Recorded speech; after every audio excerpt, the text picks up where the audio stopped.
There's a war happening right now, but it isn't being fought with armies or on battlefields. Nope, it's happening in the quiet, digital spaces where your money lives. It's a silent, almost invisible conflict that could completely rewrite the rules of finance as we know them. All right, I'm just gonna throw a number at you. $6.6 trillion. Just let that number hang in the air for a second. What does that even mean? So that number, that's how much money a recent U.S. Treasury report is warning could just disappear from the traditional banking system. This isn't your grandfather's bank run, with people lined up around the block. No, this is a quiet, digital exodus, and it threatens the very foundation of modern finance. So to really get why this is such a big deal, you have to understand who's in the crosshairs. We're talking about an empire that has stood for thousands of years, the banking system itself.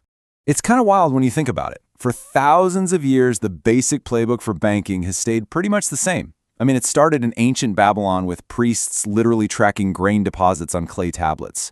Then you have Renaissance Italy, where families like the Medici got so powerful they were funding kings and basically shaping empires. And for the last few centuries, well, it's the system we all know, these giant, unshakable institutions that handle all our money. They seemed invincible. But then, a crack started to form in that ancient foundation. And the trigger? Well, it was the 2008 global financial crisis. A mess, by the way, that the banks themselves pretty much created. And right in the middle of all that chaos, a new idea sparked to life. Some anonymous person, we still don't know who, known only as Satoshi Nakamoto, just drops this simple 9-page paper online. And in it, they described a whole new way to do finance, one with no banks, no middlemen, no asking for permission. It was the birth of Bitcoin, and it was the first shot in a very quiet rebellion. But here's the thing. Bitcoin was just the opening act. The real challenge to the banking empire came from something designed to fix crypto's biggest flaw, the fact that its price goes all over the place. It's called a stablecoin. And the idea is dead simple. It's a digital token that's designed to be a digital dollar. One stablecoin equals $1, period. And this is where it gets really interesting, because you have to understand the difference here. Bitcoin is like digital gold. It's risky, it's volatile, it's a speculative bet. A stablecoin, though, it's not trying to be that. It's designed to be a tool, a stable way to pay for things and save money. And that puts it in direct competition with what banks do every single day. So for a long time, stablecoins were kind of this niche crypto nerd thing, living on the fringes. But then, what if a single new law came along and changed the whole game? What if it brought this new tech inside the gates of the old system? Okay, just imagine for a second. Let's say it's July 2025, and a bill like this, the Genius Act, gets passed, a law that officially recognizes and regulates stablecoins. Suddenly, they're not some weird internet money anymore. They're a legit, government-blessed part of the U.S. financial system. And a law like that, it would basically unlock a bunch of new superpowers for your money. I mean, think about it. Sending money around the world in minutes, not days. Businesses getting paid instantly. Your own bank offering you a stablecoin account. You could even be spending your digital dollars on coffee with a regular old debit card. It makes it real. And that's exactly why people call it the Trojan horse. It looks like a good, safe, boring regulation, right? But what it's really doing is letting this brand new, super efficient technology sneak right past the guards and into the castle. And that's when the real battle begins. And that brings us right back to today, to the real battleground. And it's a fight for the one thing banks can't survive without: your money, your deposits. You know, when you boil it down, a bank's business model is actually super simple. They take your money, your deposits, and pay you almost nothing for it. Then they turn around and lend that exact same money to someone else for a much higher interest rate. That gap, that's their profit. Take away the deposits, and the whole thing just stops working. So, what happens when someone new shows up and offers you a way better deal for your money? Well, just look at this. The average savings account at a big bank in the US pays you what, 0.4%? Meanwhile, these new stablecoin platforms can offer 4% or even more. We're talking 10 times higher. Come on, people aren't going to ignore that. And the money, it's already starting to move.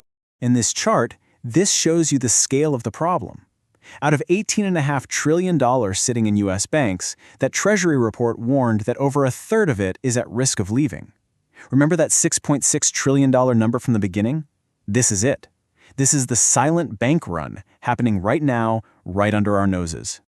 Okay, so the obvious question is, why don't the banks just fight back? Just raise their own rates? Well, it's not that simple. They're stuck. They're these giants weighed down by massive costs. All those fancy branches, tons of employees, ancient computer systems, plus they're wrapped up in mountains of regulations. Their new competitors? They're lean, they're digital, and they're fast. It's a classic innovator's dilemma. Which leads us to the biggest question of all. What does the future actually look like? What happens if this system that's been around for centuries actually starts to crumble? Okay, so first the scary part. There's a real domino effect that could happen here. Banks use our deposits to make loans. If that money leaves, the lending well could dry up. We're talking mortgages for houses, loans for cars, capital for small businesses.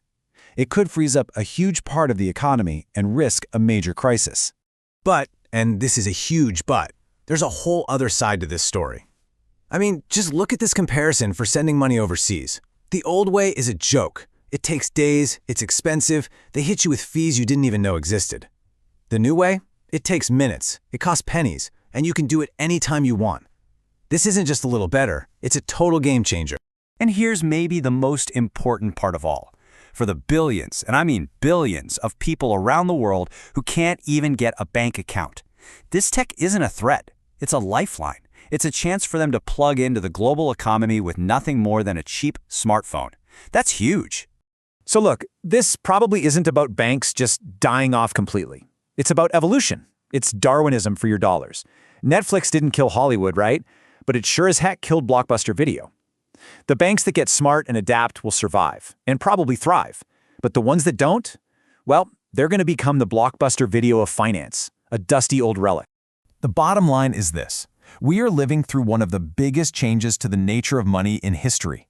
The old empire is being challenged, the old rulebook is being thrown out, and the rules for the new game are being written as we speak. So the only real question left is, what part are you going to play in whatever comes next?